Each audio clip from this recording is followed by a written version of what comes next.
सलाम। Online Joy यानी gambling की चमकती दमकती दुनिया के पीछे आखिर क्या छुपा है, आज के इस एक्सप्लेनर में हम इसी राज से पर्दा उठाने वाले हैं। ये एक ऐसी दुनिया है जो बज़ाहिर तो बस एक आम सा खेल लगती है, लेकिन अंदर से ये एक बहुत ही पेचीदा, रियाजी और नफ्सियात के ताने बाने से बना हुआ एक जाल है। तो चलें इस सफ़र का आगाज़ करते हैं और देखते हैं कि ये सारा सिस्टम काम कैसे करता है। सबसे पहले एक बहुत ही बुनियादी सवाल पर गौर करते हैं। आखिर किस्मत आजमाने का ये पुराना खेल, जो कभी सिर्फ खास जगहों तक महदूद था, आज हमारी जेबों में, हमारे मोबाइल फोन्स के अंदर एक डिजिटल जाल कैसे बन गया? कैसीनो की इस पुरकशिश दुनिया से लेकर इसकी तिल हकीकत तक का ये सफर वाकई बहुत हैरानकुन है। इस डिजिटल दौर तक पहुंचने से पहले जरा कैसीनोज की इब्तिदा और उनके उरूज पर एक नजर डालते हैं। देखें, ये कोई आज की बात नहीं है। जुए की ये सनद सदियों पुरानी है। 1638 में वेनिस के अंदर रिडोट्टो नाम का यूरोप का पहला गैम्बलिंग हाउस खुला था। फिर 1931 आया जब अमरीकी रियासत नेवाडा में इसे कानूनी हैसियत मिली और वहीं से जदीद लॉस वेगस की बुनियाद पड़ी। और फिर 1976 में न्यू जर्सी का एटलांटिक सिटी सामने आया। यानी इंटरनेट के आने से बहुत पहले ही मुनाफा कमाने का ये पूरा निज़ाम अच्छी तरह सेट हो चुका था। अच्छा, अब यहाँ एक बहुत अहम चीज समझने वाली है। इसे कहते हैं हाउस एज। मतलब चाहे हम 1638 के वेनिस की बात करें या आज के मॉडर्न लास वेगस की, हर एक खेल की मैथमेटिक्स यानी रियाजी कुछ इस तरह सेट की जाती है कि तवील अरसे में मुनाफा हमेशा कैसीनो ही को हो। ये कोई इत्तफाक नहीं है, बल्कि कवायद ही ऐसे बनाए जाते हैं कि हाउस यानी कैसीनो का पलड़ा हमेशा भारी रहे। अब जरा आज के दौर की तरफ आते हैं। आज के ऑनलाइन कैसीनोज ने जुए को सीधा लोगों के ड्राइंग रूम्स तक पहुंचा दिया है, और उनके हथकंडे, वो तो वाकई कमाल हैं। 18 से ज्यादा क्रिप्टो करेंसीज कबूल की जा रही हैं।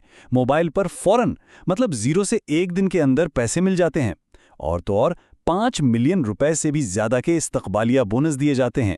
साथ ही वीआईपी सहूलियात और हजारों गेम्स तक 24 घंटे की रसाई। ये सब कुछ सिर्फ इसलिए है ताकि किसी का ध्यान एक पल के लिए भी ना भटके। लेकिन ये जो इतने बड़े बड़े बोनस नजर आते हैं, उनके पीछे बारीक हुरूफ में लिखी शराइत का एक पूरा जाल बिछा होता है। इस जाल की सबसे बड़ी कड़ी है वेजरिंग रिक्वायरमेंट, जिसे प्ले थ्रू भी कहते हैं। ये शर्त दरअसल इंसान को मजबूर करती है कि वो अपने बोनस के पैसों को निकलवाने से पहले उन्हें बार बार दांव पर लगाए। मतलब जो बोनस बज़ाहिर बिल्कुल मुफ्त लगता है, उसे कैश करवाने के लिए खिलाड़ी को एक खास हद तक दोबारा जुआ खेलना पड़ता है। जरा इस मिसाल को देखें। एक तरफ तो $100 बोनस की जबरदस्त ऑफर दी जाती है, लेकिन दूसरी तरफ उसकी रियाजियाती हकीकत कुछ और ही है। अगर इस पर 10 गुना वेजरिंग रिक्वायरमेंट लगी भी है, तो इसका सीधा सा मतलब ये है कि इन $100 को निकलवाने के लिए पहले $1000 की शर्तें लगानी पड़ेंगी।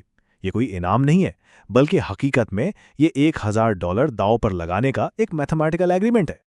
और बात यहीं खत्म नहीं होती। तमाम गेम्स इस शर्त को पूरा करने में बराबर काउंट नहीं होती। स्लॉट मशीन्स तो 100% काउंट होती हैं, लेकिन अगर कोई रूलेट जैसा टेबल गेम खेले तो उसका हिस्सा सिर्फ 10% होता है। इसका मतलब ये हुआ कि रूलेट खेलने पर वो 10 गुना वाली शर्त अचानक 100 गुना की जरूरत बन जाती है। जाहिर है ऐसे में जीतने के चांसेस तो ना होने के बराबर रह जाते हैं।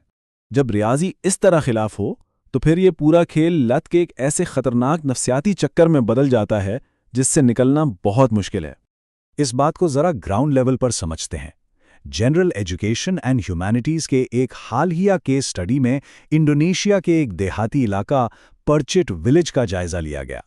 वहां हिग्स डोमिनो आइलैंड जैसी मोबाइल गेम्स की वजह से ऑनलाइन जुए की लत वाकई एक वबा की तरह फैल चुकी है। रिसर्चर्स ने वहां इस लत के 4 बड़े नफ्सियाती मरहले बताए हैं, और ये बिल्कुल कैसीनो के रियाजियाती डिज़ाइन से मैच करते हैं। होता क्या है कि सबसे पहले एक छोटी सी जीत होती है जिसका बहुत सरवर होता है। फिर जब हारना शुरू करते हैं तो उस नुकसान को पूरा करने के लिए दांव बढ़ा दिया जाता है। इसके नतीजे में शदीद माली नुकसान होता है, और आखिर में इंसान इस हद तक लत का शिकार हो जाता है कि वो अपने घर वालों को भी नज़रअंदाज करना शुरू कर देता है। और यहीं से शुरू होती है वो हकीकी इंसानी कीमत जो इन डिजिटल हथकंडों के बदले चुकानी पड़ती है। इस रिसर्च में एक 40 साला वर्कशॉप वर्कर की बात शामिल है, जिन्हें इन्फॉर्मेंट जी कहा गया है। जरा उनके अल्फाज सुने। वो कहते हैं कि शुरू में उन्होंने 15 मिलियन जीते, लेकिन फिर इसके बाद 50 मिलियन हार गए। उन्हें अपनी मोटरसाइकिल तक बेचनी पड़ी और फ़ोन गिरवी रखवा दिया। और सबसे खौफनाक बात यह है कि अब अगर वो ना खेलें तो बेचैन और स्ट्रेस का शिकार हो जाते हैं। यानी वो पहली छोटी सी जीत उन्हें अपना सब कुछ हारने तक ले आई।